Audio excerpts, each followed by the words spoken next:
Senator Reynolds. Thank you very much, Deputy President. Well, as a very proud West Australian senator, it is absolutely shocking what those opposite are doing in relation to the gas policy for this nation. Not only are they exploiting and paying the EDOs to do their dirty work for them, and we've seen today in question time alone just how dirty that work is, but I am very proud to say that gas is good. In fact, gas is great. And those opposite speak with terribly forked tongues. You have the Minister for Minerals and Energy in Western Australia saying how good it is, how important it is, but they do not back it up with action. So natural gas is a vital part of the energy mix and the energy transition over time to a net zero or zero energy. And government must not just say on one side of the country that we need gas. Whatever your view on the energy market going forward, whether you support nuclear energy or whether you want a heavier load of renewables, gas is essential. It is still going to be essential for decades and decades to come. So let's just have a look at the hypocrisy of those opposite. Now, it's not just me who thinks gas is good. Reece Whitby, the West Australian Environment Minister, the West Australian Labor Environment Minister, who gave the approval in West Australia last year, after 6 years, mind you, after they had to start the review process over again because a bureaucrat left, after it took them 6 years to approve it. But the West Australian Labor State Minister said that gas is the enabler of renewables, especially in Western Australia. If you want to use renewables, you must have gas.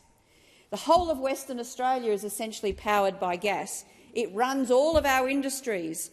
Any job in Western Australia, tens and tens, if not hundreds of thousands of jobs in mining, manufacturing, mineral processing, they are all powered by gas, and they will continue to be so for decades to come.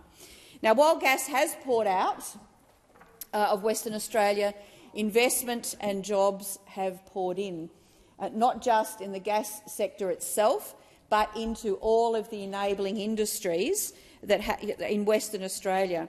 But the North West Shelf does need to be extended, in fact extended out to 2070, 6 years so far. And as Meg O'Neill has said, the amazing CEO of Woodside, she says, we have the plant. We're not changing the fence line. We're not changing the stuff that's inside the plant. If anything, we're going to be improving the emissions performance. So 6 years for the Labor government in Western Australia to finally come to a conclusion that gas is good and it is necessary. She said it was baffling. And now we come to the Federal Environmental Minister. She's got to get the report on the project from her department by the end of this month. But I bet you anything she ain't going to make a decision on this before the federal election. And why? Because their partners in environmental and economic crimes, the Greens, will absolutely, we've heard them go mad at them. So what do we need to do from here? In fact, I might put it this way. Tanya Plibersek, the Environment Minister, has got a decision to make. We are running out of gas in Western Australia. There's 3 new projects which will feed into the existing infrastructure, will bring in $30 billion of investment, and it will provide Western Australia with the gas security that it needs. And of course, gas is far cleaner than coal, which is why it is so necessary for the transition. But I say this to Tanya Plibersek.